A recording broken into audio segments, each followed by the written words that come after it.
Alien Offer. Al Sevcik. Published, 1959. Categories: fiction, science fiction, short stories. Also available on our channel. Sevcik, A Matter of Magnitude, 1960. Survival Tactics, 1958. Copyright. Please read the legal notice included in this ebook and/or check the copyright status in your country. You are General James Rothwell. Rothwell sighed. Yes, Commander Raku. We have met several times. Ah, yes. I recognize your insignia. Humans are so alike. The alien strode importantly across the office, the resilient pads of his broad feet making little plopping sounds on the rug, and seated himself abruptly in the visitor's chair beside Rothwell's desk. He gave a sharp cry, and another alien, shorter, but sporting similar, golden fur, stepped into the office and closed the door. Both wore simple,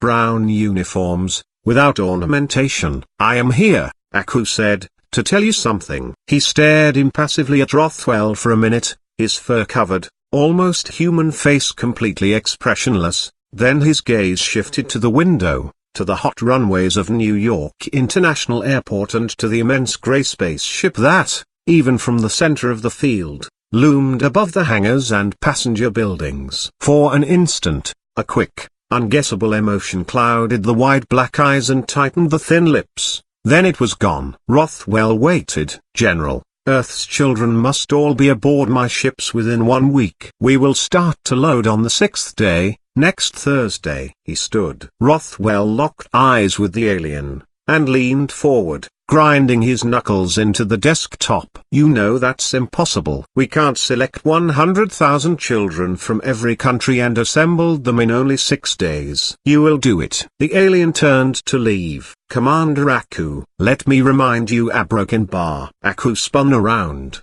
eyes flashing. "General Rothwell, let me remind you that 2 weeks ago I didn't even know Earth existed, and since accidentally happening across your sun system and learning of your trouble I have had my entire trading fleet of 100 ships in orbit about this planet while all your multitudinous political subdivisions have filled the air with talk and wrangle. I am sorry for Earth, but my allegiance is to my fleet and I cannot remain longer than 7 more days and risk being caught up in your destruction. Now, either you accept my offer to evacuate as many humans as my ships will carry, or you don't." He paused. "You are the planet's evacuation coordinator, you will give me an answer." Rothwell's arms sagged, he sunk back down into his chair, all pretense gone. Slowly he swung around to face the window and the grey ship, standing like a gargantuan sundial counting the last days of Earth. He almost whispered, "We are choosing the children. They will be ready in 6 days." He heard the door open and close. He was alone. 5 years ago, he thought, we cracked the secret of faster-than-light travel, and since then we've built about 3 dozen exploration ships and sent them out among the stars to see what they could see. He stared blankly at the palms of his hand. "I wonder what it was we expected to find." "We found that the galaxy was big, that there were a lot of stars, not so many planets, and practically no other life here, at least no intelligence to compare with ours." Then a broken bar. He jabbed a button on his intercom. "Ed Phillips here." "What is it, Jim?" "Doc, are you sure your boys have hypoed, couched, and hypnoed the Leo crew with everything you've got?" The voice on the intercom sighed. "Jim, those guys haven't got a memory of their own. We know everything about each one of them, from the hurts he got falling off tricycles to the feel of the first girl he kissed. Those men aren't lying, Jim." "I never thought they were lying, Doc." Rothwell paused for a minute and studied the long yellow hairs that grew sparsely across the back of his hand, thickened to a dense grove at his wrist, and vanished under the sleeve of his uniform. He looked back at the intercom. "Doc, all I know is that 3 perfectly normal guys got on board that ship, and when it came back we found a lot of jammed instruments and 3 men terrified almost to the point of insanity." "Jim, if you'd seen a broken bar," Rothwell interrupted. "I know. 5 radioactive planets with the fresh scars of cobalt bombs and the remains of civilizations. Then radar screens erupting crazily with signals from a multi-thousand ship space fleet, vector computers hurriedly plotting and replotting the fast-moving trajectory, submitting each time an unvarying answer for the fleet's destination to our own solar system. He slapped his hand flat against the desk. The point is, Doc, it's not much to go on, and we don't dare send another ship to check for fear of attracting attention to ourselves. If we could only be sure, Jim. Over the intercom, Philip's voice seemed to waver slightly. Those men honestly saw what they say. I'd stake my life on it. All of us are, Doc. He flipped the off button. Just 30 days now, since the scout ship Leo's discovery and the panicked dash for home with the warning. Not that the warning was worth much, he reflected. Earth had no space battle fleet. There had never been any reason to build one. Then, 2 weeks ago, Aku's trading fleet had descended from nowhere, having blundered, he said, across Earth's orbit while on a new route between two distant star clusters. When told of the impending attack, Aku immediately offered to cancel his trip and evacuate as many humans as his ships could hold, so that humanity would at least survive. Somewhere in the galaxy, Earth chose to accept his offer. Hobson's choice, Rothwell growled to himself. No choice at all. After years of handling hot and cold local wars and crises of every description, his military mind had become conditioned to a complete disbelief in fortuitous coincidence, and he gagged at the thought of Aku just happening by. Still frowning, he punched a yellow button on his desk, and reviewed in his mind the things he wanted to say. Jim, isn't everything all right? Chagrined, Rothwell scrambled to his feet. The president had never answered so quickly before. He faced the screen on the wall to his right and saluted, amazed once again at how old the man looked. Sparse white hair crisscrossed haphazardly over the president's head. His face was lined with deep trenches that not even the most charitable could call wrinkles, and the faded eyes that stared from deep caverns no longer radiated the flaming vitality that had inspired victorious armies in the African War. Commander Aku was just here, sir. He demands that the children be ready for evacuation next Thursday. I told him that it would be damn difficult. The face on the screen paled perceptibly. I hope you didn't anger the commander. Rothwell ground his teeth. I told him we'd deliver the goods on Thursday. Presidential lips tightened. I don't care for the way you said that, General. Rothwell straightened. I apologize, sir. It's just that this whole lousy setup has me worried silly. I don't like Aku making like a guardian angel and us having no choice but to dance to his harp. His fingers clenched. God knows we need his help, and I guess it's wrong to ask too many questions, but how come he's only landed one of his ships? And why is it that he and his lieutenant are the only aliens to leave that ship, are the only aliens we've ever even seen? It just doesn't figure out. There, he thought, I've said it. The president looked at him quietly for a minute, then answered softly, I know, Jim, but what else can we do? Rothwell winced at the shake in the old man's voice. I don't know, he said. But Aku's got us in a hell of a spot. Jim, you haven't said this in public, have you? Rothwell snorted. No, sir, I don't care for a panic. There, Jim. The president smiled weakly. We can't expect the aliens to act like we do, can we? He began to adopt the preacher tone he used so effectively in his campaign speeches. We must be thankful for the chance breeze that wafted Commander Aku to these shores, and for his help. Maybe the war fleet won't arrive after all and everything will turn out all right. You're doing a fine job, Jim.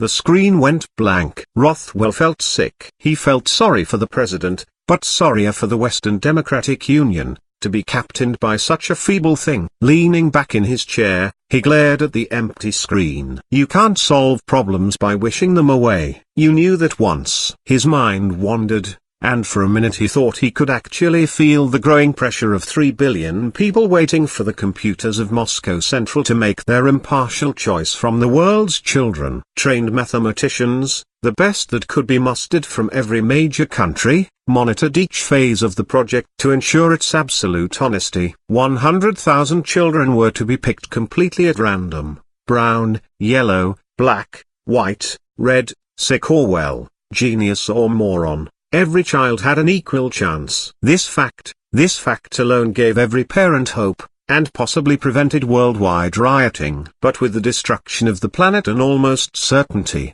the collective nervous system was just 1 micron away from explosion. There was nothing else to think about or talk about, and no one tried to pretend any different. Rothwell's eyes moved involuntarily to the little spherical triphoto on his desk, just an informal shot he'd snapped a few months back of Martha and her proudest possessions, their rambunctious, priceless offspring, Jim, Jr., in his Space Scout's uniform, and Mary Ellen with that crazy hairdo she was so proud of then, but had already forgotten. "Damn," he said aloud. "Damn it to hell." In one quick movement, he spun his chair around and jabbed at the intercom. "Get the heli."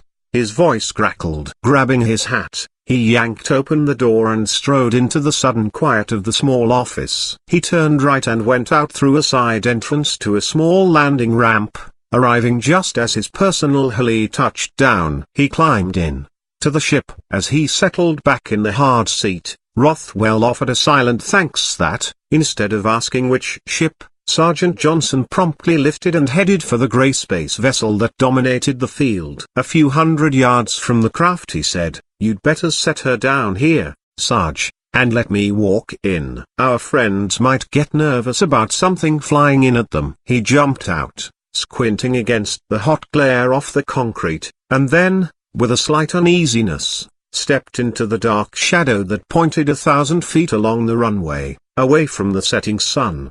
He walked towards the ship. A few seconds later, his eye caught a small, unexplained flash and he threw himself flat just as a section of pavement exploded, a dozen feet ahead. Cursing, Rothwell picked himself off the ground, brushed the dust off his uniform, and stood quietly. He didn't have long to wait. A small cubicle jutted out from the ship and lowered itself along a monorail running down to the ground. The side nearest him opened, revealing, as Rothwell expected, Commander Aku and his lieutenant, who both hurried over to where he was standing, as if to keep him from coming forward to meet Thema, and in so doing coming nearer the ship. As the commander trotted rapidly towards him, Rothwell noted that he was still buttoning his jacket and that the shirt underneath looked suspiciously as if it hadn't been buttoned at all. Funny, he thought, that my presence should cause such a panic. "General, what a pleasure." The commander's disconcerted look belied his words, but even as he spoke he began to regain his composure and assume the poker face that Rothwell had come to expect. "I do hope," said Rothwell, "that my visit hasn't inconvenienced you." Aku and his lieutenant traded swift glances. Neither said anything. "Well," Rothwell began again, "I am here to convey to you the good wishes of the President of our country and to submit a request from him and from the other governments of the earth." Aku straightened. "Though merely the commander of a poor raiding fleet, I feel sure I speak for my empire when I wish your president good health." The request. Rothwell spoke evenly, trying to keep the bitterness out of his voice. "Commander, when the attack comes we expect that Earth with all its life will be annihilated. But your offer to transport 100,000 children to your own home worlds has prevented despair, and has at least given us hope that if we will not see the future our children will." Aku nodded slightly, avoiding his eyes. "You take it well.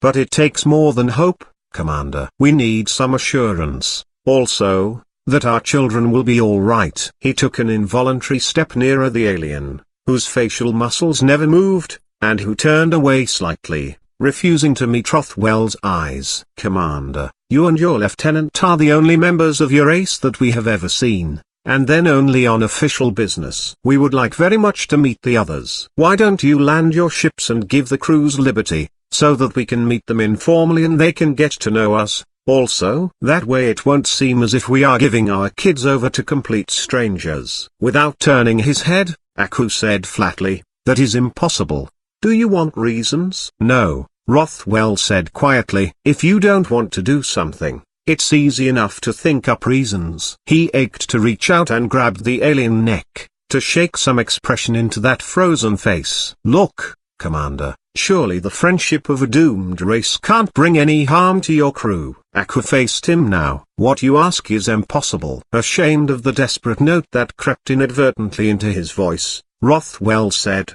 "Commander, will you let me, alone, briefly enter your ship, so that I can tell my people what it is like." Aku and the lieutenant traded a long, silent look, then the lieutenant almost imperceptibly shrugged his shoulders. Without moving, turned partly away from Rothwell, Aku said, simply, "No." The two started to walk back to the ship. "Commander." They stopped, but didn't turn. "Commander Aku, if you have any sort of god in your empire, or any sort of honor that your race swears by, please tell me one thing, or tell me that our children will be safe. I won't ask you anything else."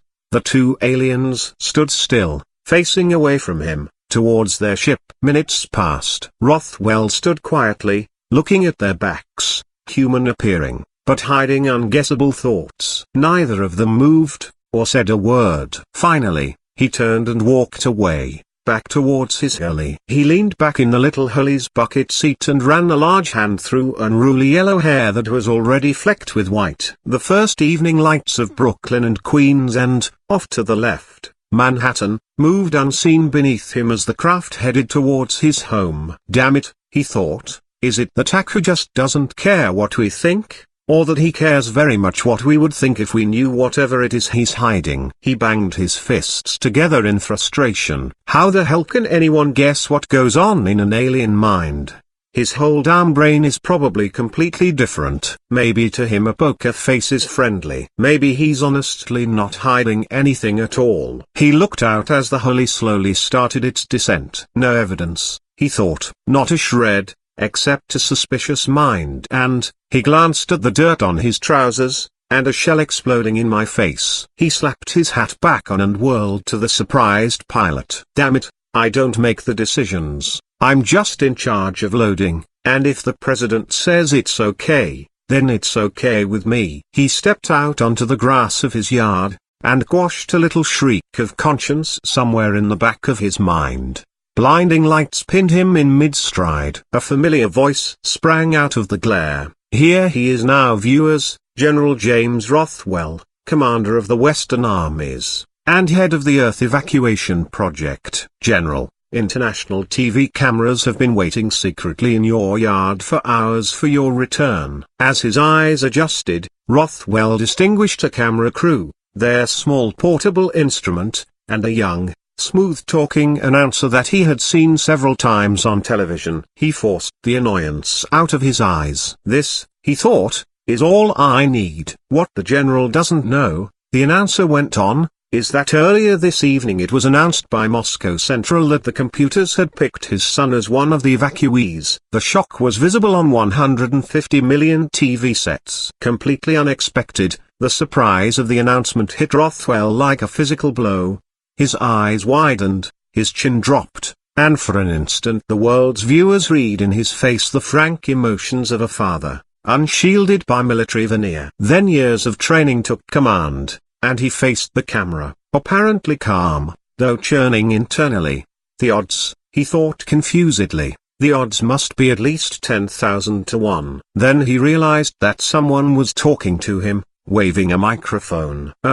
I'm sorry, I didn't quite catch a broken bar," he mumbled at the camera. The announcer laughed amiably. "Certainly can't blame you, this must be a really big night." "How does it feel, General, for your son to be one of the evacuees?" Something in the back of his mind twisted the question. "How does it feel, General, to turn your only son over to a poker-faced alien who shoots when you walk near his ship?" "I'm not sure," he said, "how I feel." Talking excitedly, the announcer drew closer. "To think that your name will live forever in the vast star clusters of the galaxy." He lowered his voice. "General, speaking now unofficially, as a parent, to the thousands of other parents whose children may also be selected, and to the rest of us who are broken bar." He seemed to stumble for a word, and for an instant Rothwell saw him, too, as a man worried and afraid, instead of as part of a television machine. "Well, General, you've had contact with the aliens. Are you glad your son is going?" Rothwell looked at the strained face of the announcer,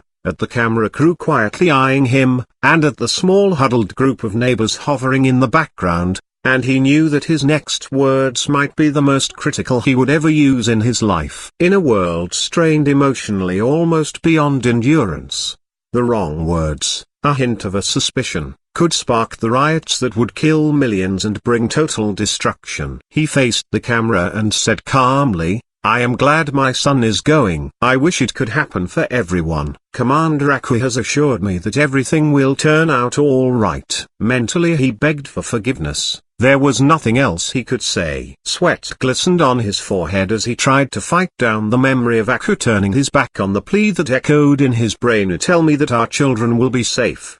The front door of the house banged open and all at once Martha was in his arms, crying, laughing. "Oh, Jim, I'm so glad, so very glad." Rothwell blinked his eyes as he put his arm around her and waved the camera away. Tears sparkled on his cheeks, but neither Martha nor the viewers knew why. The next morning Aku and his ever-present lieutenant were waiting when Rothwell's heli set him down in front of the administration building. A few minutes later than usual, they followed him into his office. "Coffee?" Rothwell held out a paper cup. "No, thank you," said Aku, as expressionless as ever. "We are here to make final arrangements for the evacuation." "I see." "Well," said Rothwell, "Thursday will be a very painful day for us and we will want to expedite things as much as possible." Aku nodded. Rothwell went on, "I have made arrangements to have 100 airfields cleared at various population centers around the world. That way your ships can land simultaneously, one at each field, and the loading can be finished in very little time. Now," he opened a desk drawer, "here is a list of a broken bar." Aku held up a fur-covered hand. "That will not be possible." Rothwell looked down at his desk and closed his eyes briefly. "I knew it," he thought. "I knew this would happen, sure as hell." He raised his head. "Impossible. We will first land 20 ships. These 20 must be fully loaded and back in orbit before the next will land. We will use the first 20 airfields on your list." Rothwell took a deep breath. "But I thought you wanted to get away as soon as possible." "It will take at least an extra day to load according to your scheme." "Will it?" Aku moved to go. His lieutenant reached to open the door. On an impulse, Rothwell stepped forward. "Commander, if you had a son, would you send him away like this?" Aku stopped, and looked directly at him with even, black eyes. Then the gaze moved through and past him, to the window and the ship beyond. For a minute his expression altered, changing almost to one of pain. When he spoke, it was almost to himself. "My father loved his children more than a broken bar," he started as his lieutenant suddenly clapped a hand on his shoulder. The expression vanished. They left together, without looking at Rothwell or saying another word. For several minutes Rothwell stared frowning at the closed door.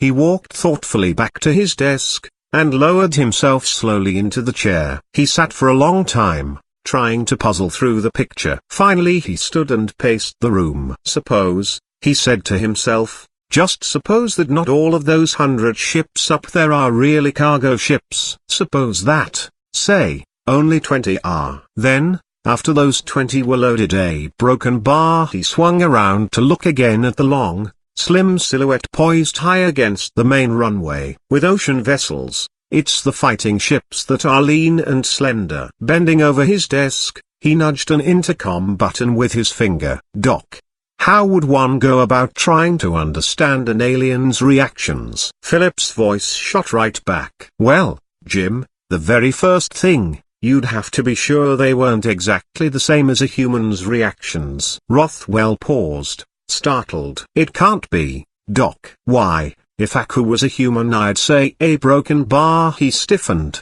feeling the hair rise at the back of his neck. The short, curt answers, the refusal to meet his eyes, the frozen expression clicked into pattern. "Doc, a broken bar, I'd say he was being forced to do something he hated like hell to do." Tensely, he straightened and contemplated the lean, gray spaceship. Then he whirled around and slapped every button on the intercom. Thursday. The sun pecked fitfully at the low overcast while a sullen crowd watched a squat alien ship descend vertically, to finally settle with a flaming belch not far from the first. Similar crowds watched similar landings at 19 other airports around the world. But the loading was to start first in New York. An elevator-like box swung out from the fat belly of the ship and was lowered rapidly to the ground. Two golden-hued aliens, in uniforms resembling Aku's, stepped out and walked about 1,000 feet towards the crowd. Only children actually being loaded were to go beyond this point. Parents had to stay at the airport gates. "When do I go, Dad?" "Shortly, son." Rothwell laid his hand on the lean shoulder. "You're in the second 100.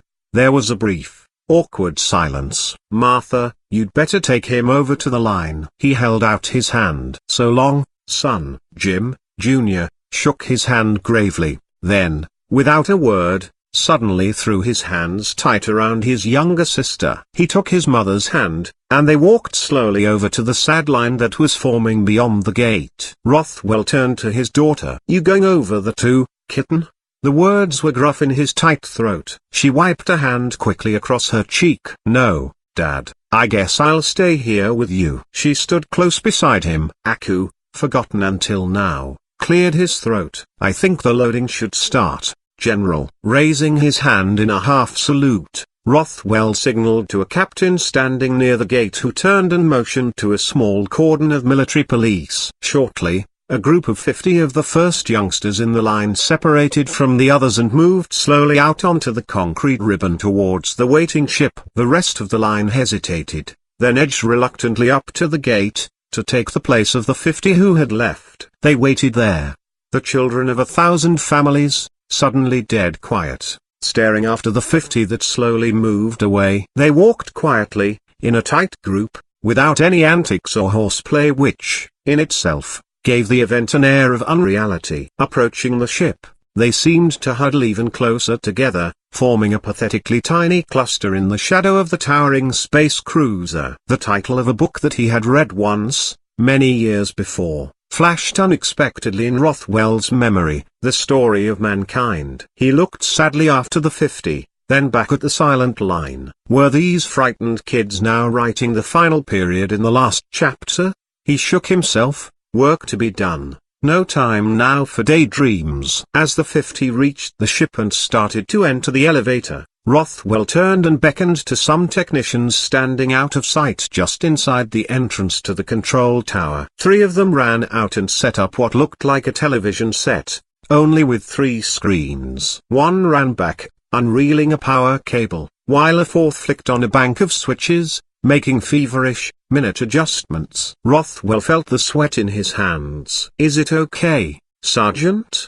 The back of the sergeant's shirt was wet though the air was cool. "It's got to be, sir." His fingers played across the knobs. "All that metal, the whole thing is critical as a broken bar." He jumped back. The screens flashed into life. Aku stiffened. His lieutenant gasped audibly, made a jerky movement towards the screens, then suddenly became aware of 3 MPs standing beside him, hands nonchalantly cradling blunt-nosed weapons. All 3 receivers showed similar scenes, the milling youngsters and the ship, but from up close, the pictures jerking and swaying erratically as if the cameras were somehow fastened to moving human beings. Then the scenes condensed into a cramped, jostling blackness as the 50 crowded into the elevator and were lifted up the side of the ship. Next were 3 views of a large room, bare except for what appeared to be overhead cranes and other mechanical paraphernalia of a military shop or warehouse. For a while the 50 moved about restlessly, then the cameras swung about simultaneously to face a wall that slowly slid apart. Rothwell froze. Good Lord! 6 murky things moved from the open wall towards the cameras, which fell back to the opposite side of the room. Each was large, many times the size of man,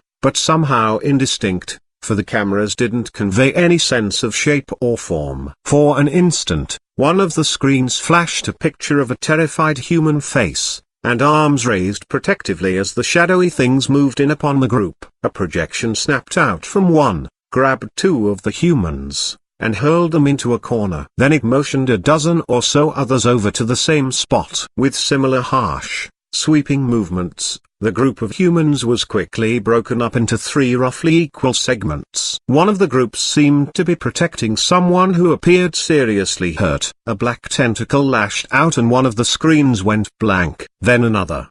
The third showed a small group pushed stumbling through a narrow door, down a short passageway, and abruptly into blackness. Something that looked like bars flashed across the screen, Then a dark liquid trickled across the camera lens, blotting out the view. Eyes blazing, Rothwell whirled on Aku. Throughout our history, Commander, humans have had one thing in common, our blasted pride. We will not turn over our young to slavery, and by hell if we die, we'll die fighting. He jerked up his coat sleeve, barked an order into a small transmitter on his wrist, and, grabbing his daughter, threw himself flat on the concrete. Hesitating only an instant, Aku, his lieutenant, and the MPs hit the ground as both spaceships vanished in a cataclysmic eruption of flame and steel. Raising his head, Rothwell grinned crazily into the exploding debris, imagining 19 other ships suddenly disintegrating under the rocket guns of 19 different nations. He saw Earth, like a giant porcupine, flicking thousands of atom-tipped missiles into space from hundreds of submarines and secret bases of the war power of the great nations, designed for the ruin of each other, united to destroy the alien fleet. He turned to Aku, midgets, volunteers with miniature TV cameras. A broken bar. He stopped. The commander and his lieutenant had flung their arms about each other and were crying like babies. Tentatively, Aku reached towards him. Those things, the allele, from another galaxy. He struggled for words.